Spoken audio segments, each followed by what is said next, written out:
Our next speaker, this is a really exciting one, needs no introduction. Noah, if you could put up the poll. The question is, how much have you used Khan Academy? While the results come in, I have a few thoughts. We are the first generation who has the option to learn whatever we want to know, online. And as far as numbers go, Sal Khan is almost definitely the most influential teacher in history. People all over the planet learn from him. I know I have. Alrighty, Noah, if we could see the poll results really quickly. Alrighty, there we go. As expected, basically 95% of you have used Khan Academy. I imagine close to 100% of you have heard of Khan Academy. And so this next one is about to be real special. All right, let's hear it from Sal Khan. Thank you so much, Sal Khan, for joining us today. Great to be here, Alvin. So we'll get right to it. The first question that we have for you is, how is a mastery-based approach to education different from the usual way of doing things that we see in our typical, traditional public school models today? Well, the traditional way, and this is the way that most of us grew up with, is you're in a class, it moves at a fixed pace. The teacher will cover some material, we'll do some practice, some homework, cover some new material, then every 2 or 3 weeks you'll have a test. Maybe in college every month or so you might get a midterm or something. And then that test, maybe I get a 70%, maybe you get an 80%, maybe one of our friends gets a 90%. Even though that test has identified gaps. I didn't know 30% of the material that happened to be on the test. Even the A student, what was that 5 or 10% that he or she didn't know? Even though we identify those gaps, the whole class then moves on to the next concept. And it's usually going to be a concept that builds on those gaps, especially when you think about things in math and science. If you only understood exponents 70% well, and now all of a sudden you want to work on logarithms, it's going to be pretty difficult, no matter how good the instruction is, no matter how bright you are, no matter how hard you work. And so the alternative is doing things the other way around. Instead of holding fixed when and how long you have to do something with the variable outcome, A, B, C, D, F, do it the other way around. Hold fixed that everyone should try to get to a level of fluency. Let's call that an A outcome. And what's variable is when and how long you have to work on it. So if I have a 70%, not a big deal. That's just the way where I am right now. I should keep working on it. Maybe I can move on to the next concept. It's not, you don't have to be dogmatic about it, but I should always have the opportunity, the incentive to finish that unfinished learning, to use language that I hear a lot these days, or to fill in those Swiss cheese gaps. And this isn't like a super novel idea. I'd argue it's the oldest way of learning. If you learn a musical instrument, this is the way music teachers work with students. If you learn a sport, this is the way that you will learn the sport. The reason why we have a non-mastery approach, which is actually more counterintuitive, is 200-300 years ago when we did mass public education, we had to come up with some method that could scale. And if you're one teacher with 30 students, it's logistically difficult without some help of technology or something to have different students trying to master different things at different paces, which is a part of what would have to happen here. So, what's interesting now is the technology exists. That's what Khan Academy exists for, and it can really unlock a lot more learning. And we're seeing it with the efficacy studies. I'll give one more data point. This isn't just some kind of philosophical debate about what's the better way of learning. We know what's happening in America and frankly much of the world now. When we're talking about students who graduate from high school, who attempt to go to college, out here in California, 65% of students go to the 4-year Cal State system, don't even place into college algebra. So they're in this traditional system that just keeps promoting them year in, year out. Maybe they get a 70%, maybe they squeak with a D, whatever. Then they get to college, and these are the kids who are trying to do everything right. And the college is saying, wait, hold on. You have so many gaps in your knowledge. You're not even ready to learn high school math yet. We're going to take you back to pre-algebra. And the obvious question is, why didn't that happen earlier, so that we didn't waste 5, 6, 7 years of that student's time and frankly resources and teacher energy, et cetera, et cetera. Let's let everyone have a strong foundation. Could education technology and programs like Khan Academy, you think, really support our public school systems in kind of adopting and taking that mastery-based approach to education? Yeah, I think there's 2 layers here. There's what can happen in the classroom that can be more mastery based, and in certain subjects like math and science, where Khan Academy already is quite strong, frankly, the tool exists for you to do that. Students can learn at their own time and pace. they haven't mastered something yet, they always have the opportunity, the incentive to do so. All of our reporting to teachers says, not just whether students did the assignment, but how far are they on their mastery journey? How much of the unit have they mastered? How much of the course have they mastered? If they're struggling, we have these things called get ready for grade level courses where students can back up a little bit. And the next year or two, we hope to introduce even more intelligent tutor functionality where we can really pinpoint what those gaps are in student understanding. But the tools already exist and there's teachers already doing it. We just have, some efficacy studies that we've had over 50 studies, but just the most recent one, students who put in even 3 sessions of 20 minutes a week are growing 50 to 100% faster than their peers, than their similar peers. So that can exist at the classroom level. I think one of the barriers we see, and we see this even amongst teachers who are already all in on mastery learning, is a lot of the traditional architectures of school, the grade book, the transcript, the student information system, the state universities requirements, Carnegie unit requirements for getting in. These are all based on what I would call a seat time or non-mastery based method. Today, in most grade books in most high schools, if I get a B in Algebra 2, that B is a B forever. Even if I then go on and master the Algebra 2 and get an A in pre-calculus and get an A in calculus, it's kind of silly for a student who got an A in pre-calculus for a grade book to say that they have a B in Algebra 2 or a B in Algebra 1. Clearly, if you've mastered pre-calculus, you've mastered Algebra 2, which, and so there's, we need to work on ways to break that so that students always have the opportunity and incentive to say, hey, I know this now, or if I don't know it now, I can make that C into a B, or I can make that B into an A. And I think for so many of us who grew up in the system, it's like, oh, does that feel like too easy or cheap? No, it's actually having a higher standard. It's actually saying, no, a B, that's all right, but you should keep working on it and actually get to that A level. Same thing with the state universities. Most of the state university systems, which kind of dictate how the high schools are organized in their states, they'll say you need to take 3 years of math, you need to take 2 years of foreign language, et cetera, et cetera.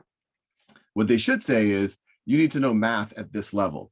You need to know foreign language at this level. You should be able to write at this level. And it's ironic because the same universities that say, oh, you need 3 years of math at the high school level, when the students come, the majority of them say, wait, you're not even ready for high school math. So if they weren't even ready for high school math, why are you making them take 3 years? What they should say is you should have mastered Algebra 2 by the time, to be ready for the University of California system or the University of Michigan system or whatever else. So I think between the tools and between the systemic things from the grade book to the university standards, that's a big deal. I think in the humanities, Khan Academy can do a lot on, I would say, the core skill, the things that you can actually, in a machine gradable way, prove whether you know or not, the core content. But we might be exploring another pilot. We have a not-for-profit called schoolhouse.world, which is all around peer-to-peer tutoring. We've also figured out a way to certify students on their Khan Academy work. They essentially record themselves while they take a unit test and it gets peer reviewed.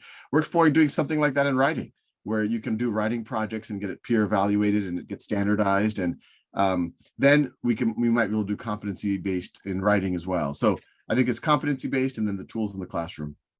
On that note, you have a new school. Could you talk more about that and share with the students more today about this new school and its approach to education? Yeah, I've assured my family that I'm almost done starting new organizations. There's Khan Academy, which not-for-profit mission, free world-class education for anyone, anywhere, and a lot of folks are using it. 140 million plus registered users, and we hope that just continues to grow, and it's in 55 languages. But Khan Academy I almost imagine it, Khan Academy is like the Air Force. It can cover a lot of ground very quickly. But if we want to change education, we need a ground game, so to speak. And so I wrote a book called The One World Schoolhouse. It got published back in 2012. And the last third of the book kind of reimagines like what should education look like, given what we know the world needs, given what we know what tools exist. And in that book, I talk about mastery, personalized learning, just like what we just talked about. But I also tell you, why do we have this agrarian school calendar? We already know about the summer slide. Why does school end at 3 when we know that the summer and the after school is where a lot of the inequity forms? And frankly, why can't kids finish all their work at school so that they don't have to stress about homework when they get home? but also, what does a transcript of the future look like? It needs to be competency-based versus seat time-based. You should have your portfolio of creative work. What are new ways of measuring what someone knows? Maybe how well you tutor something could be the measurement of how well you know something. So I wrote that. It's one thing to write something, but it's another thing to implement it. So in 2014, we created a local independent school called Khan Lab School, really just to try out all these ideas. And that school is now 7 years later. It's a full K through 12 school. We've had our second graduates, and we've had really promising results. The students are honestly, they're more relaxed, they're happier, they're able to maintain their curiosity, and they're doing far better than their comparable peers on any measure of competency. They kind of just take AP tests for fun, they take SATs for fun, and they just do very well because they've been mastering the concepts all along. That's fine, but that's only 260 students in Silicon Valley. How do we scale that further? During the pandemic, launched schoolhouse.world, another not-for-profit, trying to scale some of this, this notion of peer-to-peer learning. You can get free tutoring there. You can actually, we have spots for about 10,000 people to get free SAT tutoring in the next few weeks. So I encourage people to check that out. But then we said, hey, isn't there an opportunity to start maybe a virtual high school that leverages Khan Academy, leverages schoolhouse.world, leverages what we've learned at Khan World School, but could be accessible to anyone in the world over time. And so we started exploring that. We started having conversations with Arizona State University, which, for those who don't know, is arguably the most innovative in terms of pushing the frontiers of what learning and teaching could be like. And they said, let's do this together. So we launched Khan World School. We publicly announced it several weeks ago. And it's a school that is competency-based, like everything we talked about, but it I think will defy a lot of the stereotypes for what an online high school is. Every day is going to be anchored with a daily seminar where students in small groups, Socratic, but over video conference, are able to talk about things that are interesting. How do we change to a mastery learning system? Will CRISPR change the human genome? Should social media be blamed for polarization in our country? There's a lot of really interesting topics that should be talked about, but aren't. And so that's going to be, the school is going to be students all over the world. It's actually free for any student in Arizona because it leverages ASU's online charter that they have in the state. And we're trying to make it as low cost as possible for anyone outside of Arizona. So we're excited about that. We're starting with 200 students this coming back to school, but I think it could scale very quickly from there. And sort of shifting a bit now to the impact of the COVID-19 pandemic, for you, how have you seen the pandemic really affect usage of Khan Academy and, more broadly speaking, maybe the conversation around EdTech? Yeah, it's interesting. We're still kind of seeing how everything plays out. But you can imagine in those first few weeks of global physical school closures, we saw our traffic. In a normal school day, we have about 25 million learning minutes. We saw that spike to about 85 million learning minutes within that first week. Then I think different school systems at different paces started to implement some type of online schooling. I think what happened since then is between screen fatigue and then the total fatigue in the system, I actually think we've probably taken a step back in terms of, 2019, schools were like, okay, we kind of have our basics covered. We understand how to do that. Now let's see if we can push the envelope a little bit more, do a little bit more personalized learning, do a little bit more mastery. There was that desire, like, okay, our score is already here. Can we improve things even more? I think during the pandemic, the whole system was just on life support. Everyone's like, look, if we can have some semblance of school, that's good. And so we've seen some weird, some months way up, some months way down. We're like, we don't know what to make sense of it. It's interesting, online platforms like Khan Academy, we can measure learning time, aggregate learning time on the platform. I suspect that if you had a measure like that in the actual physical school system, that would be down right now.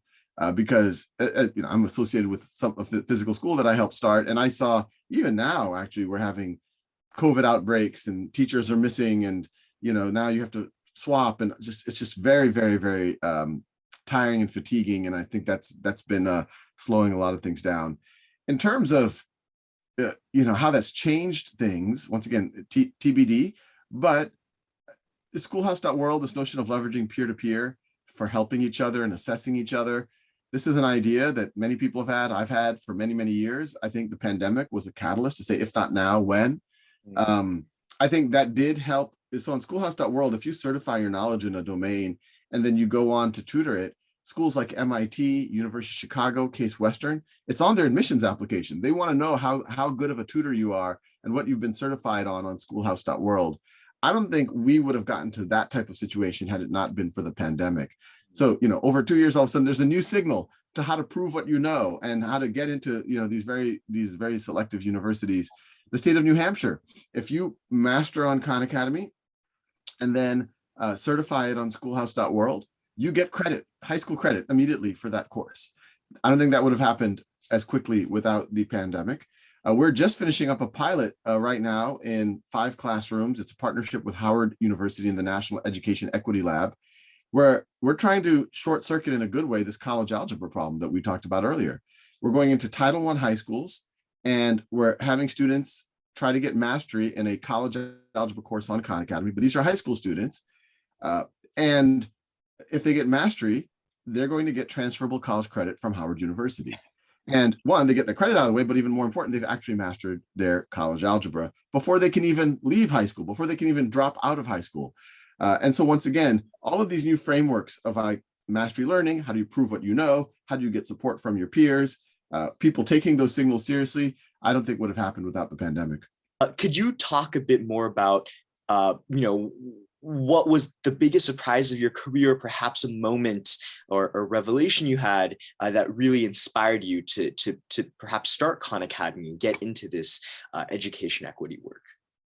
It's interesting, and I've always been drawn to education. I remember when I was in college, almost every research project I worked on or job I had was somehow related to education. And I didn't even see the pattern while I was doing it. But now when I look back, one summer I wrote software for trying to teach people German, even though I couldn't speak German.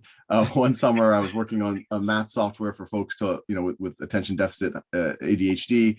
So I always had this interest. I don't think I allowed myself to say, oh, I want to go into education. I had a lot of, I have maybe somewhat stereotypical, my mom, we didn't have a lot growing up, and she's like, okay, you're going to go become, you're going to go into tech and you're going to make good money. And I was interested in tech as well.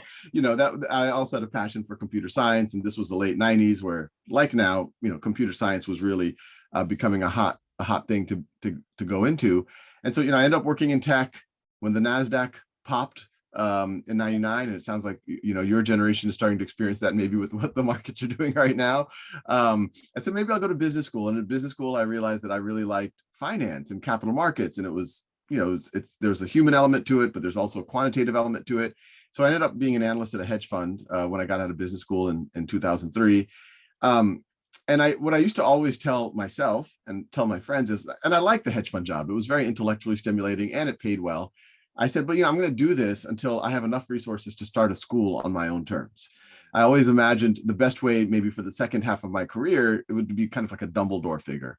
And I had in the back of my mind that there's got to be a better way to do things. There's got to be a way to start a school that is actually energizing for students, where you preserve their curiosity, where it feels like Hogwarts, where it feels like an adventure. Life is too short for it to feel mundane and for it to feel, et cetera, et cetera. So that was always in the back of my mind.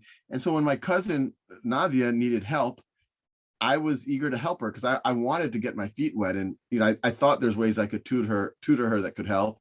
That worked. Word spread in my family, free tutoring is going on. Before I knew it, 10, 15 cousins. I thought it'd be fun to write software for them. It was kind of a hobby. That was working. Then a friend suggested I make videos for them. That started, they famously said they liked me better on YouTube than in person. I took that as positive feedback. Other people who weren't my cousins started using it. So it was really this, from 2004 is when I started tutoring Nadia. 2005, I started writing software for my cousins. 2006, I started making videos.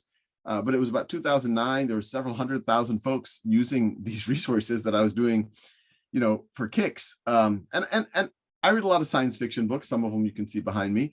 And I said, I like to have grandiose thoughts every now and then go back to earth. But my grandiose thought was, well, I'm helping hopefully several hundreds of thousands. What if I could help hundreds of millions? What if I could help billions? It's somewhat grandiose, delusional, whatever you want to call it. But that is the beauty of software and the internet, is that it can scale. And we looked at our finances. My first child had just been born. My wife was a fellow, getting her specialization in medicine. So she was making a little bit of money, but we said maybe we could live off of our savings for a year while I try to make this a real thing. I set this up as a not-for-profit with the mission of free world-class education for anyone, anywhere. Just because, I came from a very for-profit environment, a hedge fund, that's arguably only for-profit. But I was a student of capital structure and ownership. And, I talked to all of these companies every day. And I saw that a lot of great innovation happens through the for-profit sector. But very few for-profit organizations are able to stay true to a social mission for multiple generations. I would argue they never are, right? That's part of the creative destruction of capital markets, which has its place. But I think, education and maybe healthcare are the two places where the buyer, the beneficiary, and the decision maker are different people. And we have some social values that might contradict that, hey, who can pay for this? So that's when I took the plunge. And any entrepreneurial journey, probably you start very optimistic. The world sobers you, humbles you. But then I think if you stick with it long enough, and if you just, you're reading the tea leaves correctly, at some point, I think people will start to notice and start to bring their energy to what you're trying to do. That's incredible. And what is something that students are surprised to learn about you?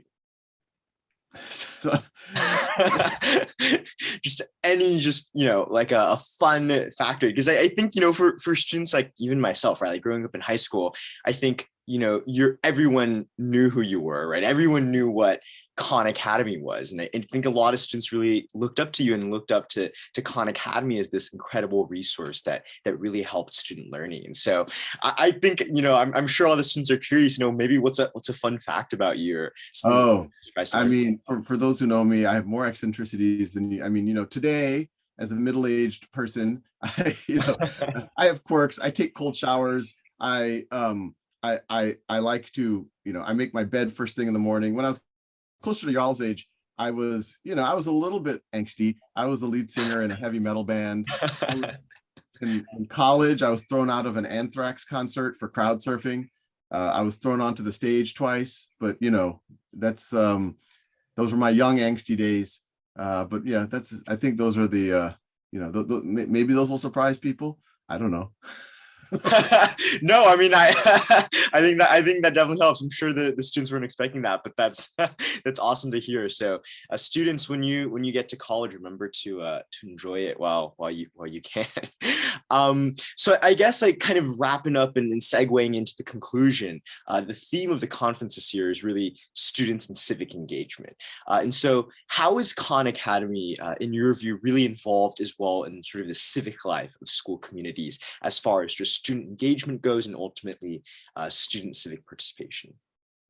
Now that we have these elements like schoolhouse.world, where students can actually give back to others, they can get free tutoring and they can also give tutoring. I'm hoping that this starts a level of civic engagement and civic discourse that we haven't seen before. So the mission of schoolhouse.world is connecting the world through learning. And so I encourage folks, if they want to start a Khan club, if they want to start a tutoring thing after school, if they want to go on schoolhouse.world, do service, but do service to people all over the planet, and also get help if they need it. And that'll also help be a signal. I'm also talking to employers. I'm like, look, if I could show you one of the top tutors of statistics in the country, it happens that she's 17 years old. Why wouldn't you give her an internship? Why wouldn't you put her in the same category as someone with an applied math degree from a top university? She clearly knows her statistics and she can communicate and she has empathy and she's putting time to help others. Isn't that the person you want to hire? So I hope that students, all the students listening, if you want to start Khan Academy clubs, pop us an email. I'm Sal at khanacademy.org. I don't know if I'm going to regret giving that email out. But we are looking for student leaders to start thinking about, how can they start paying it forward and spreading this. What's like the most important lesson maybe that you'd like students to take away from, or that you'd like to share with all the student leaders gathered here today? I think the big one that took me a long time to learn, and we'll see if when I get tested again whether I pass, so to speak, is I think and I'm guessing everyone here listening are very ambitious students who are looking to quote make their dent in the universe, and that's great. Like that's very, very healthy, but that can also sometimes make you a little bit anxious or stressed about things, or make you want to run at 100 miles an hour and not recognize that it's a marathon.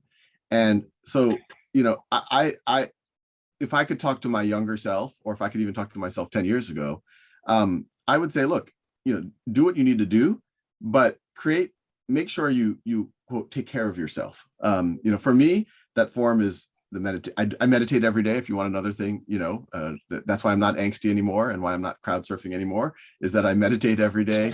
No matter, Khan Academy, obviously I'm excited to work on this mission. I pinch myself every day to be able to work on such a, something that could be reach so many people, and I get to work with really interesting people on interesting problems.